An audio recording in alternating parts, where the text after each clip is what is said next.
Welcome back to the Pure Scientology Please podcast event from a pod in Oregon. I recently started fact-checking information I was given about the apparent death of Adam Hancock, who was a student at the Delphian School, and he was very injured. He was turned into a quadriplegic due to a error that he made with a firearm. So that is currently being fact-checked right now as I speak, and I am not going to talk about Adam Hancock until that's done. So that will be part of season 2, I promise you. And yes, this episode is definitely going to talk about death and suicide and violence, so probably not very appropriate for younger audiences. The Agami family had their first oldest son attending the school along with me. His name was Clem Agami. I asked Clem what he did because I heard that his family made shampoo. And he laughed at me and he said, well, what we really do is we take care of things for the government. I said, well, what sort of things do you take care of? And he said, it could be anything. It could be arms, it could be assassinations, it could be anything. So now this is something that I would like you to acknowledge could be Clem pranking me in the school. Could be just his misunderstanding of what his parents do for a living. It could have been them pranking Clem.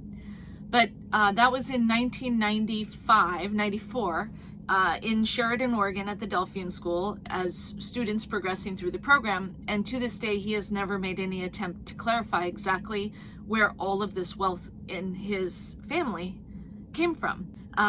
His girlfriend, Amy Catherine, basically had confessed to her faculty advisor that whose name was Dale Ann Marvin, that they had broken the rules together. There was no sexual activity on campus. However, Amy's close friend, Ava Miranda, and Tiffany Ott were all sexually active amongst the Scientology second generation children who lived on the premises. Now, that isn't legal, and there are many Scientologists who have kids who were, there's a particular staff member I know has a son. He's been in prison for these sorts of things for a long time. So to have the laws of the land flaunted so carelessly by Tiffany and Ava and Tikesha Phelps, Corey Kircham, was really, really hard for me to deal with emotionally.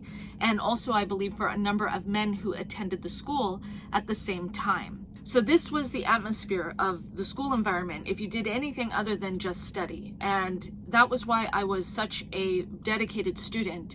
I was really scared, and also the people were very, this group of people that were the strongest, most established part of that community, a community which consisted of perhaps maybe 250 students that were there from outside of the actual Delphi community, and then perhaps another 250 people that were living on the campus, and that includes their children.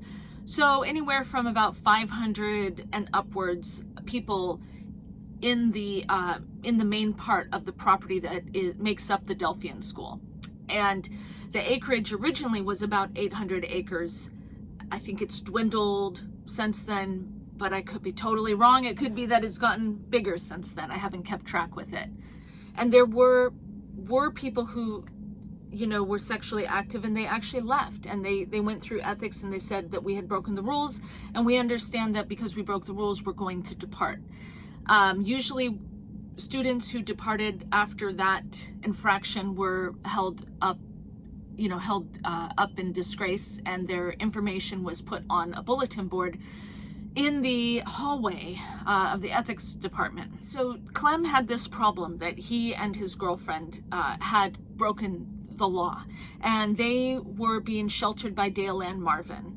And this then also included other key executives of the Delphian School just saying they were going to ignore it because Clem was an outstanding student and Amy was making progress on graduating.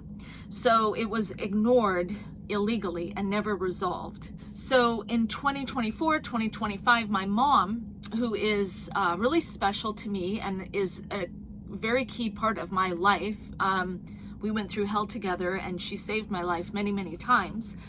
She is whisked away and asked by like church officialdom to live in Amy Catherine's house in St. Louis while Amy Catherine goes to Florida for full-time training or full-time services there. So this was really unsettling to me, just knowing the background of Amy's history and her actual ethics level. As well, Amy's younger brother, Jeff Catherine, is married to Anna Sandman, and they have children together, and Anna has these really powerful connections to John Travolta and Madonna, Tom Cruise. So I just didn't want my mom to like associate with this rat's nest of like hell-driven anti-human species that basically do not care about the rules, but it's okay if the guy next to them just crashes and burns. And this maddening state where you can have someone breaking the law right next to somebody who is, really trying to be really straight with the state of Oregon, or they're trying to like conform to Hubbard's writings where you really address the truth in your actions. I think this is the fundamental dying point of our species right now, actually. And I said in an earlier podcast that I am very pro-human. I love humans. I love people. I like being around people and doing things and communicating. And so it's distressing as all F to have this occurring, especially inside Scientology, where there are all these principles against being unlawful. So it's May 2016. Hollywood/Los Angeles, California. Scientology Media Productions has acquired a really gorgeous estate. It's like 5 acres of a film production facility, and it also houses like a radio station and everything you need for like online presence.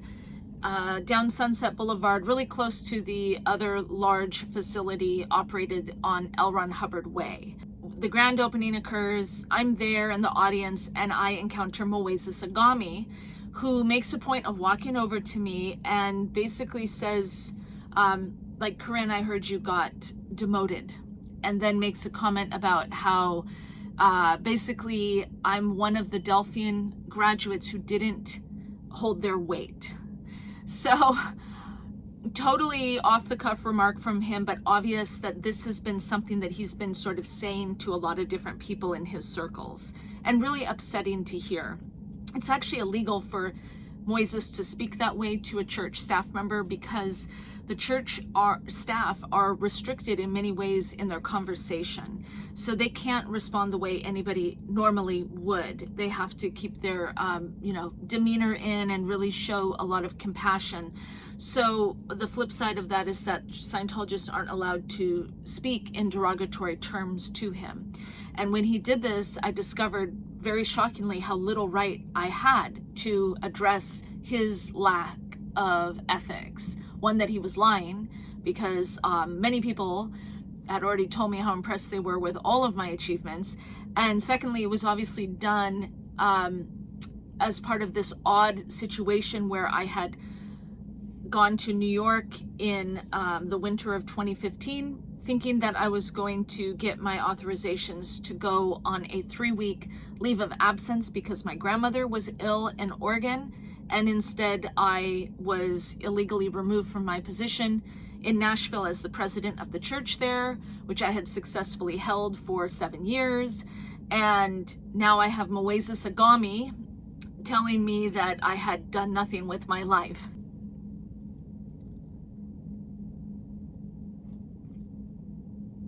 More recently, there has been press about Moises Agami building a large apartment complex in Clearwater or Tampa, and, you know, about his acquirements of real estate. And I just find it distasteful right now in this country that this is what we talk about in connection to the Church of Scientology. All of these, you know, mention Moises Agami as some highfalutin character in the church. And attaining real estate and having prestige is not a religious pursuit at all. So why the media would choose to talk about Moises Agami as a Scientologist is beyond me. I happened to encounter the mistress of Mr. Agami, and she was attending services at the Church of Scientology at the, you know, the Mecca in Clearwater, Florida. And she didn't, I don't think she knew me, but she just, maybe she did, but she walked up to me and showed me that she had a key that was probably about 1.5 inches long, made out of platinum with gold diamonds, you know, like it had a little circle at the top, gold platinum, and then diamonds, and then gold intricately weaved into that, and then more diamonds. It was basically a key to Mr. Agami's heart, which she wore around her neck while she was receiving services at the Church of Scientology's Mecca. So this would never have been permitted whatsoever when L. Ron Hubbard was present. And how that would have been addressed is not something I can say, but I can say that it was inappropriate as all hell. So what I really want to relay is that there is this atmosphere where Scientology is not permitted inside the Church of Scientology by large lenders, people bragging about acquirements, people hiring Scientologists to launch companies, and all of this is outside the sphere of religion. So when we start to see episodes on YouTube and people speaking in the media about Scientology as a scam, the first thing I know is that it's not Scientology that's a scam. Scientology is a bona fide religion, and it's not the religion for everybody. In fact, L. Ron Hubbard specifically stated he didn't really want people that didn't like him to be there because it gets icky awfully fast. So it's just more simpler to say, if you don't like L. Ron Hubbard, don't be here. And if you don't like Scientology, don't be here. What we have instead right now is people who have been coached into what to tell the ethics officer and, you know, the person in the course room, so that they can present this image that will con Scientologists who are actually trying to study the books and become trained Scientology practitioners, such as myself.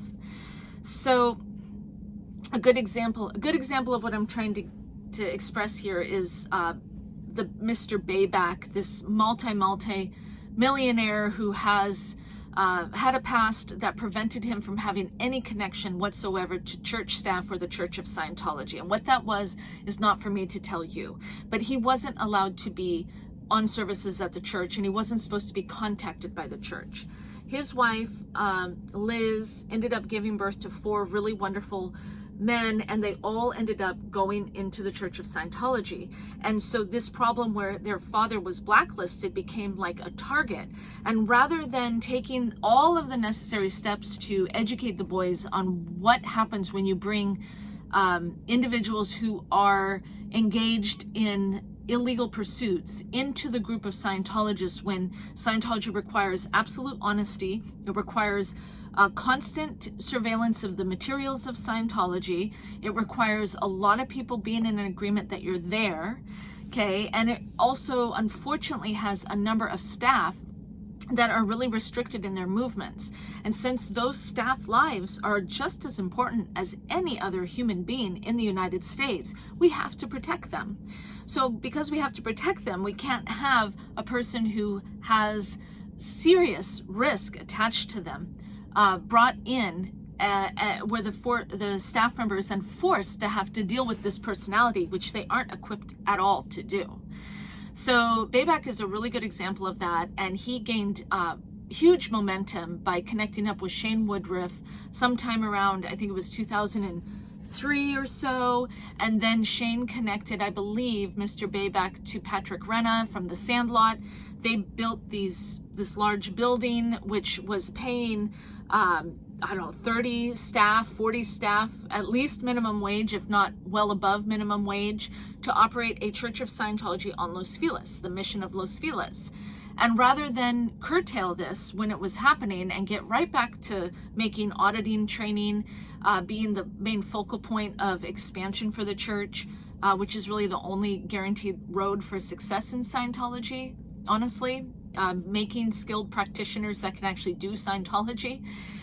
So instead of doing that, there was this big ridiculous focus at Celebrity Center by Shane Woodruff, Dave Pettit, and the president's office to make a big deal out of Patrick Renna. So Patrick Renna was on stage at the international event 5 different times, saying that what he had done was really excellent, which means that all of the other church staff and all the other bases around the world would then be trying to copy this action. And that's how fast it spreads in the world of Scientology, where people are, used to communication and they like to hear all the details. So that's what's at risk when someone who is inappropriately placed is foisted and into the world and well-being of other people. There was another hellacious risk that took place at Celebrity Center directly under the captain, Dave Pettit. Brian Phillips, a registrar there, was allowed to bring in $6 million in donations from the Palacio family in Colombia. This was illegal as all F, let me tell you. And what would happen is you'd have these, Scientologists from age maybe 15 up to age 80, and I'm not kidding, that were on staff at the Church of Scientology under Dave Pettit, being kept up around the clock. In 2007, I got 1 hour of sleep for that entire year. And I can't believe that you can actually do that physically, but you can do it if you have a security guard like preventing you from leaving, and then a guard kicking you out of your bed, literally throwing you on the floor, literally, if you don't get up and get back on post. That's what 2007 was like. So during that time, Brian Phillips basically plugged into the Palacio family in Colombia and starts bringing in millions of dollars into Celebrity Center. And these were basically donations for books. Tiffany brought Corey to Los Angeles sometime around like 1997 or something in that area time frame. She brought Corey there shortly after she herself had arrived to work on staff, and I believe she was being pressured to recruit people, so she gave Corey as a name. Corey was brought in and she failed, and Tiffany assigned her to the RPF, and then Corey was let go, and she was having a terrible time in Los Angeles. And her other dear friend, Alexandra Ella, Meldal Johnson, basically got her a job at David Morrison Associates, which was another huge Scientology-owned company. And then Corey was gotten into the Church of Scientology Celebrity Center, where she met a very incredibly eligible bachelor, Grant Curry, who was a police officer working for the Pasadena Police. And they got married. And then Grant couldn't escape basically very evil actions that were occurring to him through Corey and through the Delphian School. He tried to handle this by going up to the Delphian School and working there, but from my own experiences, Grant, that's not going to ever handle anything. It's like walking into a desert filled with explosives that are mined by leprechauns. So if you can figure that out, you can make that thing work, but he didn't, and eventually they divorced. But all of that is to say, this noise of Corey's love life and the drama between Tiffany, Alex, Corey just migrated from the Delphian School into the Church of Scientology. And these are very, like nice looking women, and they're really athletic. They grew up in the Oregon countryside, and they know what they can get away with because they have had like a family of 500, 600 people at their disposal their entire life. So they sort of act like little chiefs without any regard to like the economical situation connected to the people that they are in control of in one way or another through their connections inside the Church of Scientology. So what is the solution? The solution is that if the person has broken the law, they are not supposed to be on services in the Church of Scientology whatsoever. And that's really the broken piece of this entire puzzle. Another incredibly dangerous family to be associated with at all would be the Feshbach family. They are a very pro-Israel family that are deeply entrenched and financially attached to the Delphian School, as well as to the International Association of Scientologists through the Church of Scientology of Florida. And their daughter, Katie Feshbach Tizzi, is someone that you don't want to mess with, and she will tell you so. Her approach to Scientology is antagonism and threats. And I know that because she was part of the team that put me on post as the president in Nashville. And everybody in her team was terrified of her. And she spoke in threats. And she just basically refused to pass the reins over to us. So we ended up having these very odd stipulations in place when she left that we had to follow without actually being responsible for the organization on our own. That is to say, she was there for 4 months when we first were put, the grand opening occurred in April of 2009. Katie was there for a few months, and then she was trying to get the finances handled, trying to get more income in through the church, and yet we were supposed to follow, Scientology by the book. So she was aggrieved because there is a fundamental breakdown on the economical structure of these ideal orgs if the actual technology of Scientology isn't applied. And what is that? First and foremost, ethics technology, where you do not let anybody who is not a Scientologist, not a practitioner on staff whatsoever, or never let them have access to the data files and like celebrity secrets, let me tell you. And then the other thing is that Scientology has to be focused primarily on training Scientology practitioners, and this whole emphasis of money and donations and, income levels of the churches has to be a thing of the past. And that's probably why a huge amount of Scientologists disagreed with the outrageously stressful fundraising procedures that were enforced on Scientologists, starting with Katie Tizzi basically pushing this down from her level, which is the very, very tippy top of the Church of Scientology management. Again, she has this Israel connection, and that country is devoted to massacre. That's like the best they got. And they don't have a lot of solutions that mankind can really prosper from. I think that America has that sort of covered. We have really outstanding Jewish families that have basically given us, I think, some of the finest pieces of art and some of the finest, pieces of architecture and planning and, understanding of our democracy. So I don't think we really need Israel at all. It's got its very ugly, bloody past now that we don't want to be connected to whatsoever. Sorry. Or fix your problem. Go to Israel and create a safe, pleasant, peaceful group.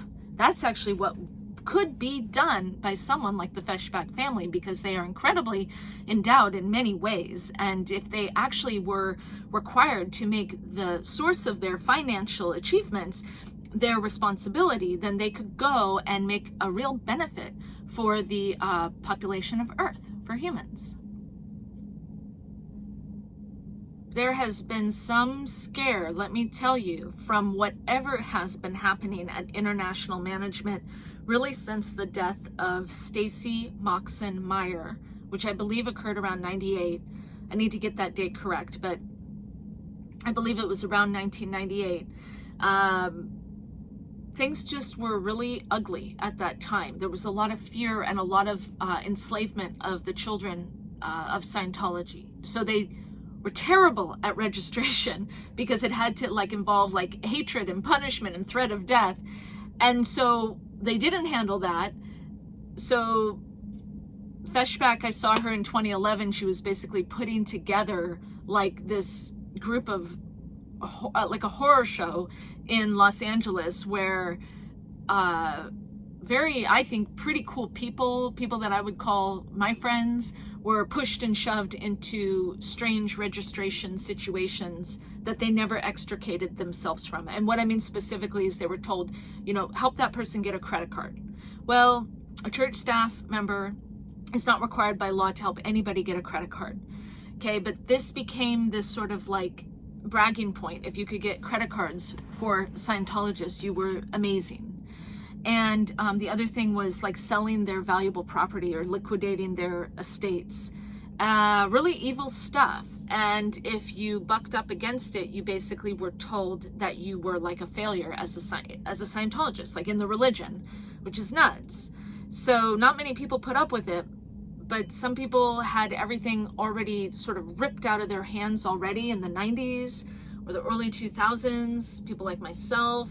So by then they're like, they have to get involved in these registration projects just to keep any relationship in with their friends or their families. Otherwise they're like, you know, sentenced to social death. Really bad stuff. So Katie was establishing this hell-filled lifestyle in Los Angeles where people were killing each other over money. In 2011, 2012, thereabouts. And then in 2015, I'm kind of in my own little universe in Nashville, hearing about these things in LA and just working in my area, my zone. And 2015, I tried to take this LOA. So now I'm back in like one of the management areas and I'm looking like this valuable income earner. And I'm not really a great registrar the way that they like to groom a registrar to be. I'm more like a friendly person. So this left me in this very bizarre scenario where I was having these majorly important executives trying to tie me to the tracks so the train can run over me. And I'm like, 2016, the Church of Scientology in Atlanta has its grand opening. I'm there. I've been there for a few months helping to get church staff members into apartments.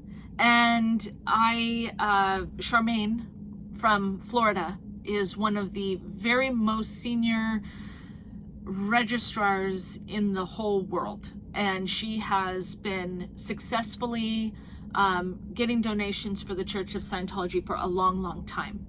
She comes in and I meet her in the chapel for the very first time. I made a point of saying hi to her because I was really impressed with her.